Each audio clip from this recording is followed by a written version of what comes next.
Noon మీరు అన్నట్లుగా కూడా ఈ మధ్య కాలంలో బంగారం ధరలు గణనీయంగా తగ్గాయి. అంటే కొంత వరకే కొంత కాలంలోనే ఇంతవరకు కూడా తగ్గడం అంటే కొంత తగ్గుతుందేమో అన్న సందేహం కూడా కలుగుతుంది. ఎందుకంటే నార్మల్ గా బంగారం మీద ప్రజలకి చాలా మక్కువగా ఉంటుంది. ఇన్వెస్ట్మెంట్ పరంగా, ఫ్యూచర్ ప్లానింగ్ పరంగా కూడా వాడడానికి, యూజ్ చేయడానికి కూడా బంగారాన్ని కొనుగోలు చేస్తుంటారు. కాకపోతే ఇప్పుడు కేవలం పెళ్లిళ్లు జరిగినప్పుడు, ఏదైనా ఫంక్షన్స్ జరిగినప్పుడు మాత్రమే కొంటున్నారు. ఎందుకంటే ప్రధాని మోదీ పొదుపు మంత్రంగా పిలుపుని ఇచ్చిన నేపథ్యంలో బంగారంను ఒక 1 year పాటు వాయిదా వేయండి అని చెప్పి మోదీ పిలుపునిచ్చిన నేపథ్యంలో అప్పటి నుంచి అదొక ప్రధాన కారణంగా తెలుస్తోంది. ఇంకొకటి ఏంటంటే అంతర్జాతీయంగా కూడా యుద్ధ పరిణామాల గురించి మాట్లాడుకోవడం, మళ్ళీ యుద్ధం మొదలైతే ఆర్థిక పరిస్థితి ఏ విధంగా ఉంటుంది, అలాగే అంతర్జాతీయ ఆర్థిక పరిణామాలు కూడా కొంతవరకు ప్రభావం చూపిన నేపథ్యంలో బంగారం మళ్ళీ తగ్గుతుంది, ఇంతవరకు చేంజెస్ వస్తున్నాయి అనేది కూడా తెలుస్తుంది. అయితే ఒక 1 week లో చూసుకున్నట్లయితే 7,500 రూపాయలు కూడా తగ్గిపోయింది 24 క్యారెట్స్ బంగారం ధర. ఇంత ఎక్కువగా అంటే ఒక 100 రూపాయలకి మనం తగ్గింది అనేది బంగారం పరంగా చాలా వరకు కూడా చేంజెస్ వస్తూ ఉంటాయి. తగ్గినప్పుడు కొందాంలే అన్నట్లు కూడా ఊహించుకుంటూ ఉంటారు. అయితే ఒక వారంలో 7,500 రూపాయలు తగ్గాయి. ఇంకా మరింత తగ్గబోతున్నాయా? ఇప్పుడు కొనొచ్చా? ఇన్వెస్ట్మెంట్ పెట్టడానికి ఇప్పుడు కొనేవాళ్ళు కొనుక్కోవచ్చా, లేకుంటే ఇంకా కొంత సమయం ఆగినట్లయితే ఇంకా బంగారం ధరలు తగ్గుతాయా అన్న డౌట్స్ కూడా క్లారిటీ అవ్వాల్సి ఉంది. వీటన్నిటి గురించి మాట్లాడదాం డీటెయిల్ గా. మనతో పాటు స్టాక్ మార్కెట్ ఎక్స్పర్ట్ శ్రీరామచంద్రమూర్తి గారు ఉన్నారు.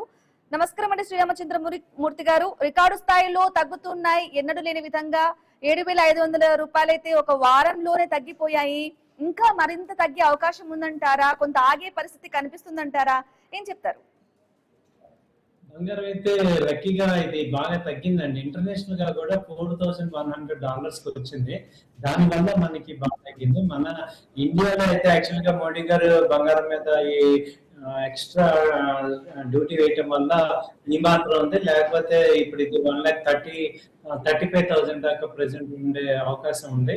ఇప్పుడు ఇంపోర్ట్ డ్యూటీ వేయటం వల్ల 15% పెరిగింది ఇది. సో కాబట్టి ఇప్పుడు ప్రెసెంట్ ఇంటర్నేషనల్ గా మార్కెట్ లో తగ్గటం వల్ల గోల్డ్, సిల్వర్ రేట్లు తగ్గుతున్నాయి. సో ఇది ఏంటంటే ఒక రకంగా మంచి పరిణామమే. చాలా మంది అయితే ప్రధానమంత్రి గారు మనకి చెప్పినట్టు గోల్డ్ కొనటం ఫిజికల్ గా కొనద్దు, డిజిటల్ గా కొనమని చెప్తున్నారు. డిజిటల్ గా కొనటం వల్ల అడ్వాంటేజ్ ఏంటంటే మనం ఈ యొక్క ట్రాన్స్పోర్ట్ ఇది కాస్టింగ్ అంతా, జిఎస్టీ అంతా కూడా తగ్గుతాయి. లాంగ్ టర్మ్ పాయింట్ ఆఫ్ వ్యూలో మనం ఎప్పుడు కంటే అప్పుడు సేల్ చేసుకోవచ్చు.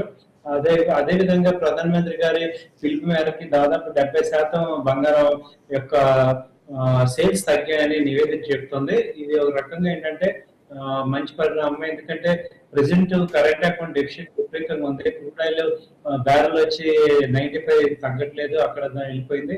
దాంతో ఏంటంటే మనకి రూపీ విపరీతమైన డౌన్ అవుతుంది. మొన్నటి దాకా 6 months బ్యాక్ వరకు చూస్తే 88, 87 ఉన్న రూపీ 95కి వెళ్ళిపోయింది. ఇంకా ఇలాగే జరిగితే 100 కూడా వెళ్ళిపోవచ్చు. ఎందుకంటే ఒక పక్క ఎఫ్ఐఎస్ కంటిన్యూగా సెల్లింగ్ చేస్తున్నారు, రెండో పక్క ఎఫ్డిఎస్ రావట్లేదు, మూడో పక్క క్రూడ్ ఆయిల్ విపరీతంగా పెరిగింది, ఈ నాలుగో పక్క గోల్డ్ కూడా విపరీతంగా 800 tons దాకా ఎవ్రీ ఇయర్ మనం ఇంపోర్ట్ చేసుకుంటున్నాం. అది కనుక తగ్గించకపోతే మన యొక్క కరెంట్ అకౌంట్ డెఫిసిట్ విపరీతంగా అయ్యి మన కంట్రీ వీక్ అయ్యే పరిస్థితి వచ్చేస్తుంది. దాన్ని కొంచెం ఆపడానికి మనం తీసుకున్న మెజర్స్ అన్ని కూడా ఇవన్నీ కూడా తీసుకుంటున్నారు. వాటి యొక్క ఎఫెక్ట్ కొంత మనకి పాజిటివ్ గా కనపడుతుంది మార్కెట్ లో. సో స్లోగా ఏమవుతుందంటే బంగారాన్ని డిజిటల్ గా కన్వర్ట్ చేయడం అనేది నెక్స్ట్ మనం గనక రెగ్యులర్ గా తీసుకోగలిగితే మనకి ఒక పక్క కరెన్సీ చాలా స్ట్రాంగ్ అయ్యి మన ఎకనామిక్ కూడా బాగా స్ట్రాంగ్ అవుతాం. కాబట్టి గోల్డ్ పసిడిప్రియులందరికీ చెప్పేది ఏంటంటే మనం ఇప్పుడు ఎలా అయితే పేమెంట్స్ అన్ని కూడా ఆన్లైన్ పేమెంట్స్ ఎలా అయితే చేస్తున్నామో, ఈ బంగారం నెసిటీ నీడ్ ఎంత అంత కొనుక్కొని మిగతాదంతా కూడా డిజిటల్ లో స్టోర్ చేసుకోవటం వల్ల మనకి అటు సెక్యూరిటీ ఉంటుంది, ఇటు ట్యాక్సెస్ అవన్నీ తగ్గుతాయి, ఓవరాల్ గా లాభపడతాం, అందరం కంట్రీ కూడా లాభపడుతుంది అనేది మేము క్లియర్ మెసేజ్ అయితే ఇస్తున్నామండి.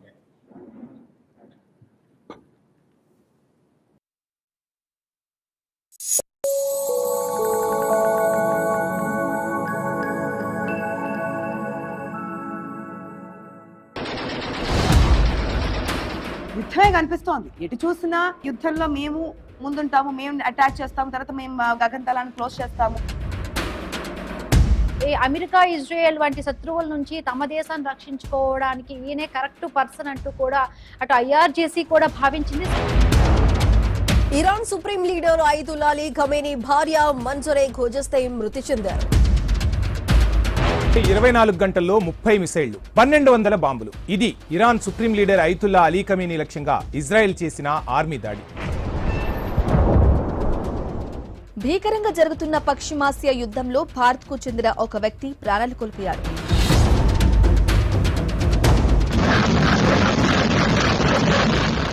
అసలు ట్రంప్ వ్యూహం ఏంటి?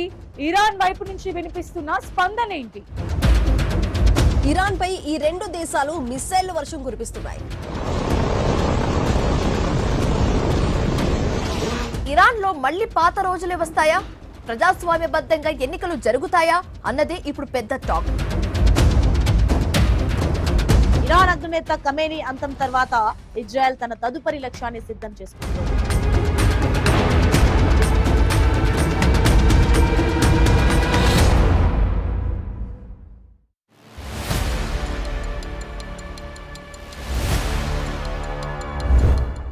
రాజకీయ చదరంగంలో ఎత్తులు పై ఎత్తులు, బయటికి మిత్రులు, లోపల మాత్రం కుతంత్రులు. ఎవరు పావులయ్యారు, ఎవరు వజీర్లయ్యారు, ఎవరు ఎవరితో చేయి కలుపుతారు, ఎవరు ఎవరికి చెక్ పెడతారు. ఇంటి గుట్టు పెరుమాళ్లకే కాదు, నాకు తెలుసు. నేను మీ ఆశ లోగుట్టు. ప్రతిరోజు సాయంత్రం 6:30 మీ ఐ న్యూస్ లో. Don't miss it.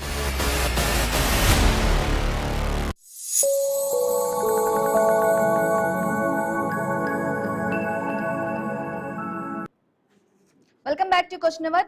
శ్రీరామచంద్రమూర్తి గారు, ఎస్, మీరు అన్నట్లుగా కూడా ఇంతకు ముందు మాట్లాడుకున్నట్లయితే మనము కొంతవరకు చూసుకున్నట్లయితే 1,50,000 నుంచి 1,70,000 వరకు కూడా బంగారం తులం ధర వెళ్ళిన సిచ్యుయేషన్ ని చూసాం. ఆ పరిస్థితుల్లో ఇప్పుడు 7,500 వరకు తగ్గినా ఇంకా కొంత తగ్గుతుంది, ₹1,00,000 వరకు కూడా వస్తుంది. ప్రధాని మోదీ పిలుపు ఏదైతే ఇస్తున్నారో దాన్ని బట్టి ఇలాగే కొనకుండా 1 year పాటు ఉండటం వల్ల ఇంకా చాలా వరకు చేంజెస్ వచ్చే అవకాశం ఉంది, 1,00,000 వరకు కూడా వచ్చే అవకాశాలు ఉన్నాయని వినిపిస్తా ఉంది అక్కడక్కడ మాటలు, అలాగే చెప్తున్న సిచ్యుయేషన్ ఉంది. మరి అంతవరకు వచ్చే సిచ్యుయేషన్ ఉందా, లేకుంటే కేవలం 10,000 15,000 మాత్రమే చేంజెస్ ఉండే అవకాశం ఉందంటారా? ఇది యాక్చువల్ గా ఒక ఇంపార్టెంట్ పాయింట్ మేడం, క్వశ్చన్ అడిగారు మీరు. ఏంటంటే ఇప్పుడు మరి కొనకపోతే గోల్డ్ తగ్గిపోవాలి కదా, ఎంతవరకు తగ్గచ్చు ఏంటంటే ఇప్పుడు గోల్డ్ తగ్గటం పెరగటం అనేది మేజర్ గా ఇండియన్స్ మీదే లేదు. ఓవరాల్ గా ఇండియన్స్ ఇంపాక్ట్ ఏంటంటే ఒక 20% 25% వరకే ఉంది. వరల్డ్ మొత్తం మీద ఫిజికల్ గా గోల్డ్ కొనరు కానీ డిజిటల్ గా ట్రేడ్ అవుతుంటాయి, ఫీచర్స్ ట్రేడ్ అవుతుంటాయి గోల్డ్ అయితే. ఎందుకంటే గోల్డ్ ని మెయిన్ సెంట్రల్ బ్యాంక్స్ మానిటరింగ్ చేస్తుంటాయి. ఇంటర్నేషనల్ గా ఇప్పుడు మనం చూస్తే ఏంటంటే సీబాట్, LME exchange, London metal exchange, US ఎక్కువ ట్రేడ్ అవుతుంటాయి.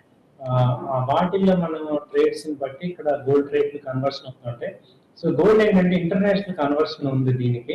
కాబట్టి ఇప్పుడు ఇమీడియట్ గా మనకి ₹1,00,000 వస్తుందా అంటే ఇప్పుడు ప్రెసెంట్ ఇంటర్నేషనల్ గా 4,100 ఉంది.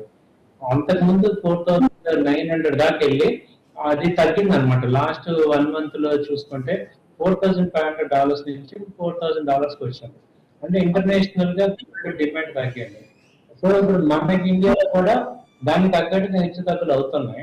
మరి మీరు అన్నట్టు ₹1,00,000 రావాలి అంటే అక్కడ దాదాపు లాస్ట్ టైం ₹1,00,000 ఉన్నప్పుడు ఇంటర్నేషనల్ గా డాలర్స్ లో $2,500 దగ్గర ఉన్నప్పుడు ఇక్కడ ₹1,00,000 వచ్చింది.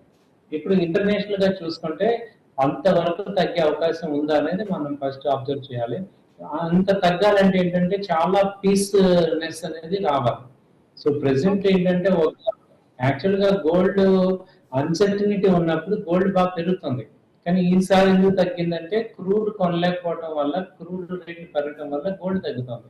ఎప్పుడైతే అన్సర్టనిటీ కనుక క్లారిటీ వస్తే అప్పుడు గోల్డ్ మళ్ళీ డిమాండ్ వస్తుంది. కాబట్టి మనం ఏంటంటే ఇప్పుడు అన్సర్టనిటీ అనేది ఇంకా కంటిన్యూ అయ్యే ఛాన్సెస్ ఉన్నాయి. కాబట్టి ప్రెసెంట్ క్రూడ్ కొనే వాళ్ళందరికీ కూడా గోల్డ్ కొనలేకపోతున్నారు, సేమ్ డాలర్స్ పెట్టుకోవాలి కాబట్టి. సో దానివల్ల ప్రెసెంట్ టెంపరీగా ఏమవుతుందంటే గోల్డ్ డౌన్ అవుతుంది. 1,00,000 రావచ్చా అంటే ఇంటర్నేషనల్ గా మేము టెక్నికల్ గా ఎమోషనల్ గా కాకుండా టెక్నికల్ గా మాట్లాడాలి కాబట్టి $4,000 కట్ అయితేనే మనం నెక్స్ట్ ఫాల్ ఎక్స్పెక్ట్ చేయొచ్చు. సో అంతేగాని అవ్వచ్చా అవ్వకూడదు అనేది సిచ్యుయేషన్ అక్కడ స్టెప్ బై స్టెప్ జరుగుతుంది. $4,000 కట్ అయితే నెక్స్ట్ సపోర్ట్ వచ్చి $3,750. అంటే ఇప్పుడు $4,000 కి కనుక మార్కెట్ వస్తే మనకి ప్రెసెంట్ 24 grams వచ్చి 1,40,000 దాకా రావచ్చు. ఓకే, సో 22 వచ్చి 1,30,000 వరకు రావచ్చు. అంటే వరస్ట్ కేసు 1,30,000 వరకు మాత్రమే వచ్చే అవకాశం ఉంది, కానీ అలాని 1,80,000 అంత వచ్చే డ్రాస్టిక్ చేంజెస్ ఉండే అవకాశం మాత్రం ఉంది. ప్రెసెంట్ అయితే మీరు అన్నట్టు వస్తే అందరూ హ్యాపీయే, బట్ ప్రెసెంట్ అయితే అలాంటి సిచ్యుయేషన్ అయితే. ఇంకోటి ఏంటంటే గోల్డ్ యావరేజ్ గా ఎవ్రీ ఇయర్ 20% పెరుగుతుందండి. Last every year 20%. అలాంటిది ఇప్పుడు తగ్గినా కానీ 20% తగ్గి మళ్ళీ రికవర్ అవుతుంటాయి. సో ఇప్పుడు 1,20,000 బేస్ లెవెల్ అయితే అయిపోయింది. చెప్పండి. ఓకే, ఎస్, మీరు అన్నట్లుగా కూడా తగ్గుతూనే ఉంటుంది కదా. ఇప్పుడు మళ్ళీ ఒకవేళ ఇప్పుడు ఎలాగో పశ్చిమాసియా యుద్ధం మళ్ళీ మొదలవుతుందా అన్నట్లుగా కూడా వింటూ ఉన్నాం కదా. ఆ ఉద్రిక్తతల నేపథ్యంలో బంగారం మళ్ళీ పెరుగుతుందా? ఒకవేళ పెరిగితే ఎంతవరకు పెరిగే అవకాశం ఉంటది? ప్రెసెంట్ పెరిగే ఛాన్సెస్ తక్కువ ఉన్నాయి, స్టెబిలిటీ అయ్యే ఛాన్సెస్ ఎక్కువ ఉన్నాయి. ప్రెసెంట్ 1,40,000 నుంచి 1,50,000 మధ్యలోనే ట్రెండ్ మూవ్ అవుతుంది. సో ఇంకా పెరిగిన ఒక 4,000 5,000 మధ్యలోనే పెరిగే ఛాన్సెస్ ఉన్నాయి. రేంజ్ బాండ్ బ్రాడ్ గా అవుతుందండి. గోల్డ్ వచ్చి లాస్ట్ 2 months నుంచి కూడా 1,40,000 నుంచి 1,50,000 మధ్యలో మూవ్ అవుతుంది. మొన్న ఈ ఎక్సైజ్ డ్యూటీ ఇది పెంచడం వల్ల 10,000 పెరిగింది, మళ్ళీ డిస్కౌంట్ అయింది. సో 1,40,000-35 మధ్యలో డౌన్ సైడ్, 1,50,000 రేంజ్ లో అప్ సైడ్ ఉంది. సో అప్ సైడ్ కూడా పెద్దగా లేకపోవచ్చు. సో దీన్ని బట్టి మనం ఏంటంటే ఒక రేంజ్ లో మూవ్ అవుతుందని చెప్పచ్చు. 1,50,000 నుంచి 1,70,000 నుంచి చూసిన మహిళలకు సామాన్యులు కొనలేని సిచ్యుయేషన్ నుంచి ఇప్పుడు 1,30,000 వరకు అంటే కొంత ఊరట వచ్చినట్లే కదా. అవును, తగ్గింది. అయితే ఇటు సైడ్ రెండో సైడ్ కూడా మనం చూస్తే ఒక పక్క ఎకానమీ ఇప్పుడు డబ్బులు ఉన్నాయని చెప్పేసి మీరు గోల్డ్ కొంటే అది అమౌంట్ బ్లాక్ చేసుకున్నట్టే. ఎందుకంటే ఒక పక్క గ్యాస్ సిలిండర్లు అంత ఈజీగా రావట్లేదు, అలాగే ఇన్ఫ్లేషన్ బాగా పెరిగిపోతుంది, జాబ్స్ లే ఆఫ్ వస్తున్నాయి, ఎకానమీ కూడా స్ట్రచ్ అయిపోతుంది. మీరు మహిళలందరూ కూడా ఒక సైడే చూడకండి, రెండో సైడ్ కూడా చూడండి. ఎందుకంటే గోల్డ్ ఒకటి కొన్ని డబ్బులు బ్లాక్ చేసుకోవటం వల్ల మీరు రేపొద్దున లే ఆఫ్స్ అవటం, శాలరీస్ తగ్గటం, ఇవన్నీ కూడా ఎకానమీ డిస్టర్బెన్స్ అవ్వటం, ఇవన్నీ కూడా మరి క్రూడ్ ఆయిల్ ఇదే రేట్ లో ఉంటే అవన్నీ కూడా కంటిన్యూ అవుతుంది. ఒక పక్క మెయిన్ ఎనర్జీ సెక్టర్స్ మొత్తం బ్లాక్ అవటం. సో వీటన్నిటి వల్ల ఏంటంటే కొంచెం క్యాష్ అనేది హోల్డ్ చేసుకోవటం అనేది నెక్స్ట్ 6 months కి చాలా ఇంపార్టెంట్. సో అది కూడా ఆలోచించి మహిళలు కానీ మగవాళ్ళందరూ కూడా జాబ్ చేసే వాళ్ళందరూ, ఎందుకంటే కంప్లీట్ అన్సెక్యూరిటీలో జోన్ లో ఉన్నాం మనందరం కూడా. కాబట్టి మన అది కూడా ఆలోచించుకొని కొంత క్యాష్ రిజర్వ్ పెట్టుకోవటం అనేది సేఫ్ పాయింట్. ఎందుకంటే ఎవరు కూడా సపోర్ట్ చేసే ఎకానమీ ఎఫెక్ట్ ఏంటంటే అందరి మీద ఎఫెక్ట్ అవుతుంది. అలాగే కంపెనీస్ రిజల్ట్స్ కూడా చూసుకుంటే కొన్ని కంపెనీస్ మేజర్ రిజల్ట్స్ వచ్చాయి, చాలా కంపెనీస్ కూడా రిజల్ట్స్ యావరేజ్ గా బిలో యావరేజ్ ఉన్నాయి. సో అవన్నీ కూడా ఎక్స్పోర్ట్ కంపెనీస్ ఇబ్బంది పడుతున్నాయి. సో వీటన్నింటి దృష్టి ఏంటంటే ఎకానమీ, ఇండియన్ ఎకానమీ కొంచెం టైట్ గా ఉంది. సో చాలా జాగ్రత్తగా ఉంటుంది. ఓకే, రైట్ అండి, థ్యాంక్ యూ అండి శ్రీరామచంద్రమూర్తి గారు లైవ్ లో జాయిన్ మీ ఒపీనియన్ ని, అభిప్రాయాన్ని కూడా తెలియజేసినందుకు. అలాగే మనతో పాటు